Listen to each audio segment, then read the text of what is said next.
My name is Saurabh Biswal, also known as the accountant guy, and in this video I'm going to explain how you can utilize this template to track expenses for your child so that you can plan further up ahead.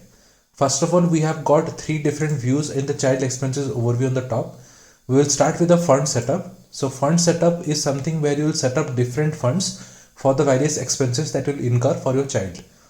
So we have got like fooding, clothing, healthcare under the basic expenses. Then we have got marriage and education under future planning, and we have got emergency fund set up under the financial safety. If you want to edit these different categories, you can simply click on here and can input any of these categories of your choice. Or if you want to add a new group altogether, you can simply click on this add a group button and it will help you add a new group altogether. In order to add a new fund, you can simply click on this add fund and it will add a new fund under the no classification window, and you can click on this three dot and place it anywhere under any category so that a new fund is added up over here.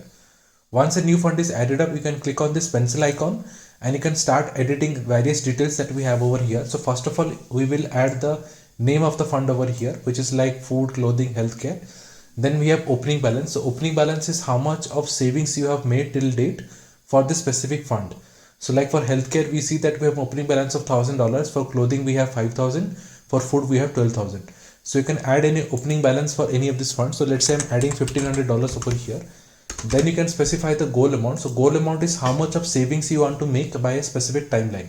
So let's say I want to make a savings of $50,000. So over here you can see that we have specified 120k, 70k and 80k for healthcare, clothing and food respectively. So you can specify your goal amount of any amount of your choice. Then you can add a start date. So start date is when you are planning to start for savings for this specific fund for your child. So here you can click on this and you can add any specific date from where you can start, where you want to start the savings for this specific purpose. Then we have a percentage. So this indicates of how much of savings you have made till now. So $1,500 out of 50,000 reflects 3% of the savings that you have made. So this is that indication. Then we have a target date. So this is by when you want to completely set up this fund for the specific need. So here you can click on this and set up any target date as per your choice. This is all you need to add when you are adding a new fund for in the funds setup section. So I'm going to quickly delete this and then we're going to see the new things. So after this we have a savings overview and summary, but before we navigate to savings overview and summary, I'm going to quickly show you how you can start adding different contributions for each of the specific month. So we have here in the contribution section the date, the description, then the period to which the date belongs to. So if you click on this, you will have different periods coming up here. If you are in a different period, you can enter that period over here and automatically add it. So let's say I'm under in March 2024, I'll add March 2024, and then you can quickly click on March 2024 to add it to the contribution timeline. So I'm not going to do that right now. After this, you have the fund. So once you click on this, you have several funds coming up over here. You can select any of the fund of your choice. So I've selected marriage over here.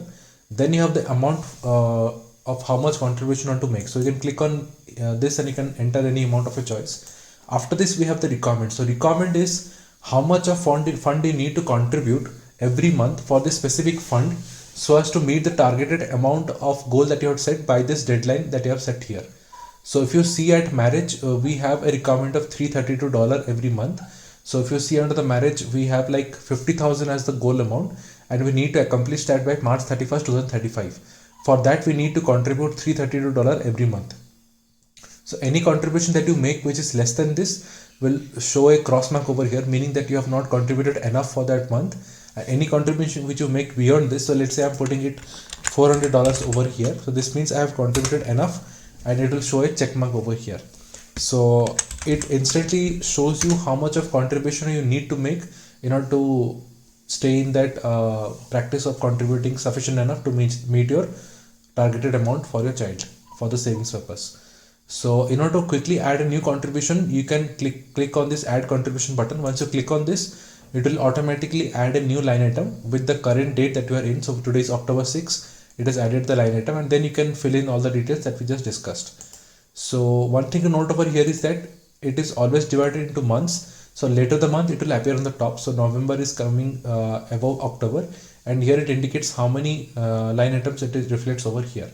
So this is all that we need to check in the contribution section. Once you've added any contribution, you can quickly navigate to the quarterly overview. In the quarterly overview, we have the months divided into different quarters. So all the months are bifurcated into different quarters. So let me quickly navigate to the quarter 4 to explain you further. In the quarter 4, we can see that the total savings that was required was $430 with the different line items that we added, and we had made a savings of $500. So this is beyond $430. That's why we get 116% of savings that was made on the savings required amount that was done required to be done for this month. Similarly, for November month, we have not saved enough, so we had a target of $332 while we made a savings of $180. This is just 54% of the targeted amount that we had set. So if you look at all the values that is reflected on top, it indicates how much of total savings you have made for the specific quarter. So it is summation of all the savings that you made for the specific 3 months for each of the quarter, and that is reflected on the top. This is what you will find in the quarterly overview. Now after this, you can move to the savings overview side. Here you will be able to see all the savings in one glance. So like for basic expenses, we had healthcare, clothing, food. And if you see under each specific fund, you will find the total savings value. This indicates how much of savings you have made till now, which is addition of opening value plus the contributions that you made each month. Then you have a targeted savings amount. So this is how much savings you have targeted for this specific fund. And then you have a total targeted savings denoted in percentage. So we have made a 1% savings roughly of this targeted saving amount. So it is getting reflected over here. And then we have a targeted savings date. So this is the deadline by which you want to save for this specific fund. After this, we have a time left till target date. So this indicates how much time is left till the specific date that you have specified over here from the current date. So right now we are in the October 2023 and we are following a deadline till December 31st, 2035. So this is roughly 12 years and 5 months from now. So every month it will keep on updating automatically, and you will see that the timeline keeps on reducing for each month that passes by. So this will give a quick overview of how much time is left for the specific fund and how much you have saved up so far in terms of percentage. Finally, we have the contribution that is required per month. So this is nothing but how much of contribution you need to make every month in order to meet this targeted savings by this deadline that you have set. So this is all that we need to discuss in this section, and on top of this you will find the total contribution that you have made for each of the month, which is indicated in values over here. So for basic expenses, we have made a contribution of we need a contribution of $1659, which is summation of all this contribution. So this keeps you on check on how much contribution you need to make every month for all the specific categories. After this, we have the summary section. Summary is this entire summary of what is happening right now. So we had set up a savings requirement of 420k, out of which we have only made 23,880 so far, and we are having a difference of 396k roughly. So this is 6% of the savings goal that we had set up. So out of 420k, we have only made of 6% savings of 23,880. So this is a summary of how your finances is looking right now. And this is all that I need to discuss in child expense tracker. So basically you can set up your funds for the child on different needs, and you can start planning for savings for each of these expenses by the deadline that you set, and you can keep track of everything over here in one glance. One thing to note over here is that this entire tracker can be established in any currency of your choice other than dollar. So I've included a video for that over here with a different dashboard setup, and you will be able to know all the instructions over here. And besides this, if you have any queries, please feel free to reach out to me at notionformyuse@gmail.com, and I'll be happy to assist you on this. Thank you.